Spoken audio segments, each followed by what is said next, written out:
ججوں اور گواہوں کے تحفظ سے متعلق ہے، اور اس قانون کی سب سے زیادہ ضرورت کراچی میں محسوس کی جا رہی تھی، جہاں دہائیوں سے بے امنی اور خون ریزی کا غلبہ ہے۔ کراچی بے امنی کے خاتمے کے لیے آپریشن وفاقی اور صوبائی حکومت سے مشاورت سے جاری ہے، مگر اس آپریشن کو منطقی انجام تک قانون تبدیل کیے بغیر پہنچانا مشکل ہی نہیں بلکہ ناممکن تھا، کیونکہ کراچی میں کسی بھی قسم کی لا قانونیت کے خلاف گواہی دینے کو کوئی تیار نہیں ہوتا۔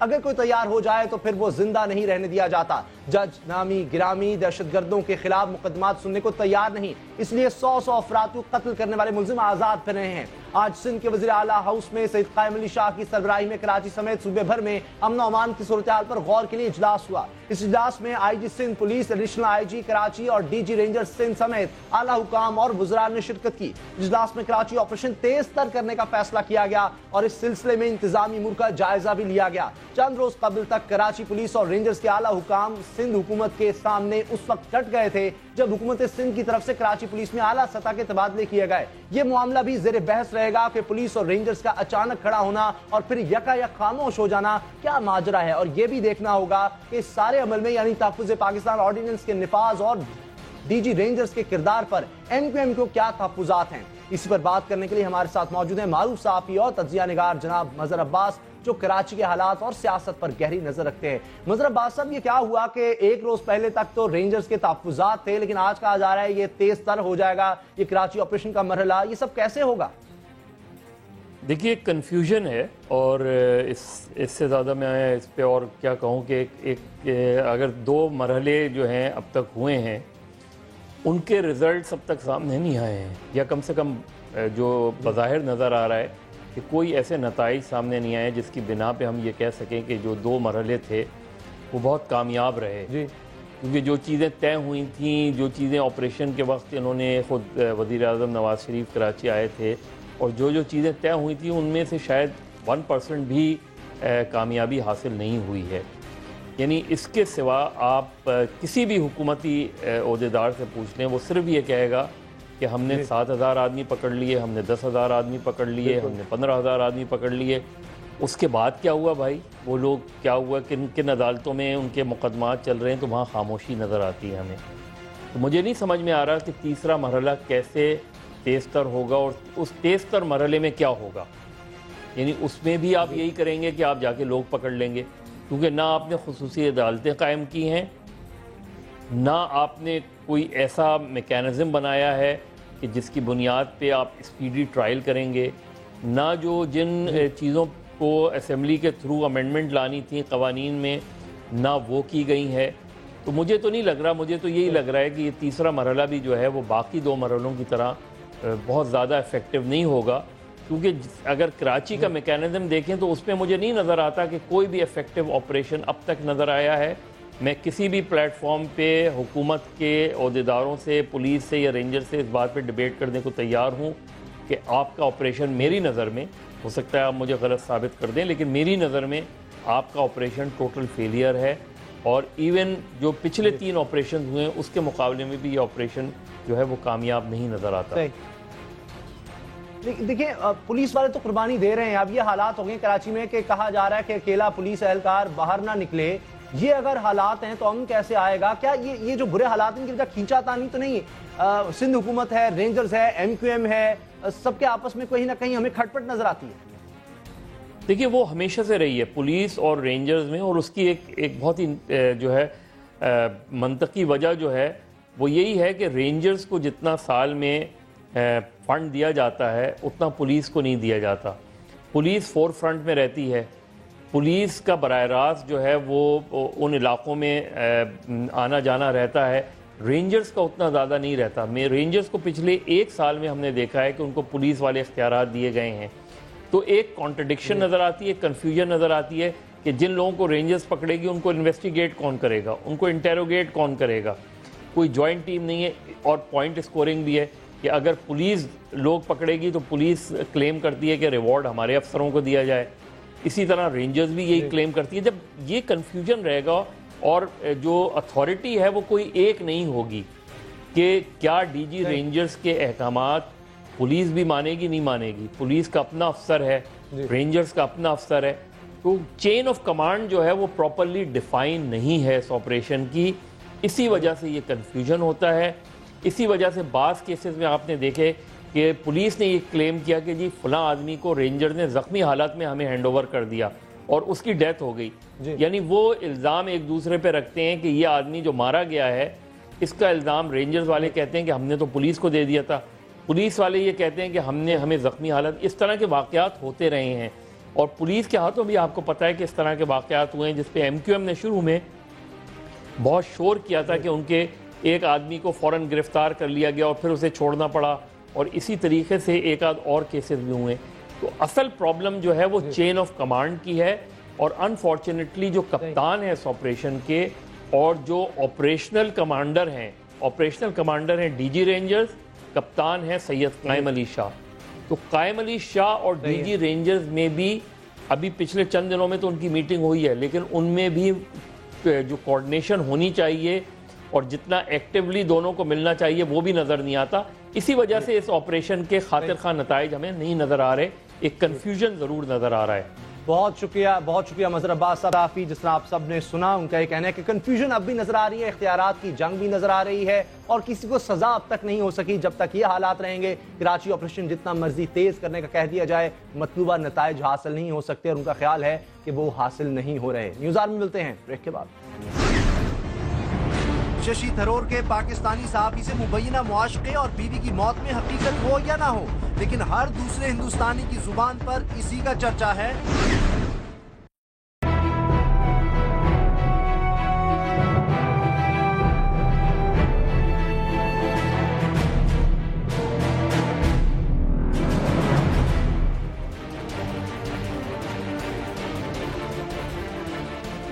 ایک برطانوی رپورٹ کہہ رہی ہے کہ 35 سال بعد پاکستان دنیا کی 18ویں بڑی معاشی طاقت ہوگا. پاکستان کی معاشی ترقی کی یہ پیشگوئی برطانیہ کے نامور ماہر اقتصادیات اور معروف کالم نگار جم اونیل نے کی ہے.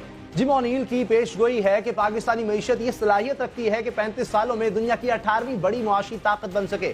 جم اونیل کے محتاط اندازے ہیں کہ صرف 35 سال بعد پاکستان کی جی ڈی پی میں 15 گنا اضافہ ہو جائے گا. جی ڈی پی بڑھ کر 33 کھرب ڈالر کے ریکارڈ کو چھو لے گی. پاکستانی معیشت کا یہ سائز جرمنی کی موجودہ معیشت کے برابر ہوگا. پاکستان کی موجودہ جی ڈی پی 225 ارب ڈالر کے برابر ہے اور معاشی لحاظ سے یہ دنیا میں 44ویں نمبر پر ہے. جم اونیل کا تعارف یہ ہے کہ 2001 میں انہوں نے برٹ کی اصلاح پیش کی تھی, جس میں انہوں نے پیشگوئی کی تھی کہ چین, بھارت, روس اور برازیل آنے والے دنوں میں دنیا کی معاشی طاقتیں بن کر ابھریں گے. ان کی یہ پیشگوئی حرف بحرف درست ثابت ہوئی ہے. کیا پاکستان کے حوالے سے بھی ان کے اندازے صحیح ہیں؟ کیونکہ پاکستان کے حالات دیکھیں تو یہ رپورٹ ایک مذاق سے زیادہ نہیں لگتی.